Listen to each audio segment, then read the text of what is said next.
আসসালামু আলাইকুম। আমি আবারও চলে আসলাম আমাদের সেই শেরপুর কানাসাখোলা দিয়ে যে রাস্তাটি যাচ্ছে ময়মনসিংহের বড় রোড, চাইলানি রোড। সেই চাইলানি রোডের ভিতরে কিন্তু বড় বড় গাছগাছলা ছিল। সেই গাছগাছলা কিন্তু কাটা হয়ে গেছে। সব গাছ কাটার পরে কিন্তু দুটি গাছ ছিল। সেই দুইটি গাছ হচ্ছে আমাদের বেলতুলি বাজার আর শেরপুর বাসালা বাজারে, বাসালা গ্রাম। সেই বাসালা গ্রামে কিন্তু বিশাল বড় এক আকারের এক শিমুল গাছ ছিল। সেই শিমুল গাছটি বট গাছ ছিল। সেই বট গাছটা নিয়ে কিন্তু মানুষের মুখে মুখে কিন্তু এক সমালোচনা ছিল। সেই সমালোচনা নিয়ে কিন্তু মানুষে বলতো যে সেই গাছটি কাটতে গেলে নাকি মানুষের নাক মুখ দিয়ে নাকি রক্ত ছুটতো। সেই রক্ত ছোটা নিয়ে আমি আছে ভিডিও আপনাদের মাঝে তুলে ধরছি। সেই আসলে কি কথাটি সত্য না মিথ্যে, আমি সেই গাছ যারা কাটতেছে তাদের মুখে থেকে কিন্তু আমি আজ এই সব কথাটি শুনবো।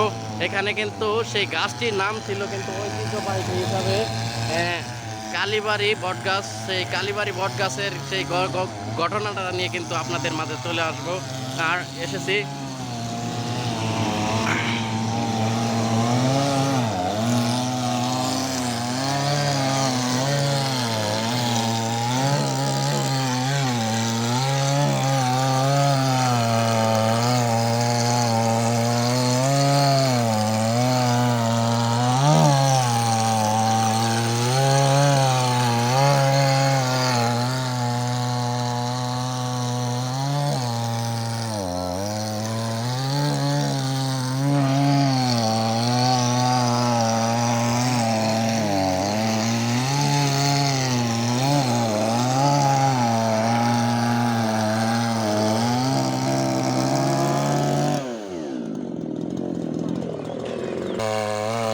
আমি এখন সেই গাছ কাটার বিষয় নিয়ে তারা যে গাছ কাটতেছে কাঠুরিরা, সেই কাঠুরিদের নাক মুখ দিয়ে রক্ত বাহির হয়েছে কিনা এবং কি কোনো ক্ষয় সমস্যা হয়েছে কিনা, কোনো বাধা সৃষ্টি হয়ে সেই গাছের গাছ কোনো হয়েছে কিনা, আমি সেই কাঠুরি ভাইদেরকে আমি কিছু কথা বলবো। সেই কাঠুরি ভাইদেরা কিন্তু এখন আমার ক্যামেরার সামনে। আসসালামু আলাইকুম।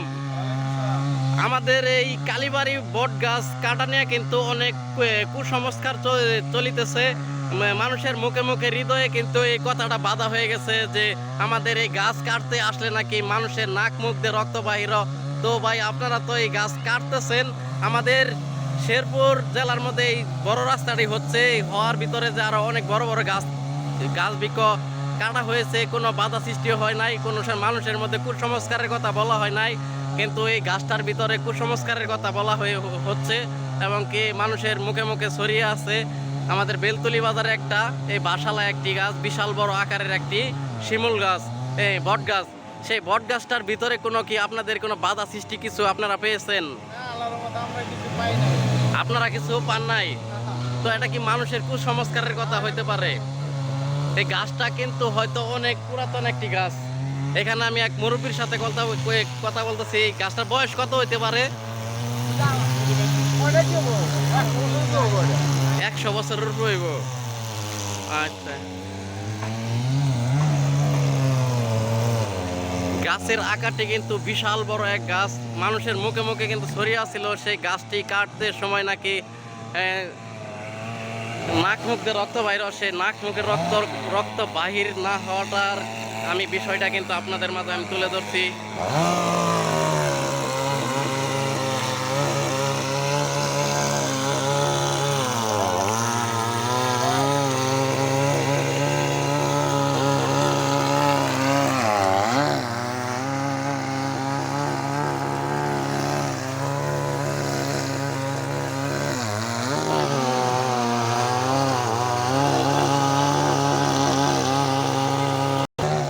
গাছটার ভিতরে কিন্তু সন্ধ্যাবেলা করে কিন্তু গাছের গোড়ায় এখানকার মানুষেরা মোমবাতি জ্বালিয়ে রাখতো, কিছু খাওয়া দিয়ে রাখতো।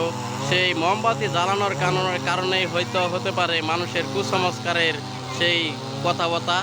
আজ কিন্তু সেই গাছটি কাটা হচ্ছে। জানি না গাছের গুড় আসলে কথা সত্য না মিথ্যা, এটা কিছু বলা যাচ্ছে না, কিন্তু গাছের গুড় কাটলে কিছু হয়তো বোঝা যাইতে পারে। এখানে কিন্তু গাছের ভিতরে সেই ডুমটা যে মাথায় নিয়ে যাচ্ছে, সেই ডুমের ভিতর থেকে কিন্তু আমরা দেখতে পেয়েছি এই মৌমাছির বাসা। এখানে মৌমাছির মধুও পাওয়া গেছে। তারা কিন্তু গাছ কেটেই কিন্তু তাদের কিন্তু গাড়িতে তুলছে।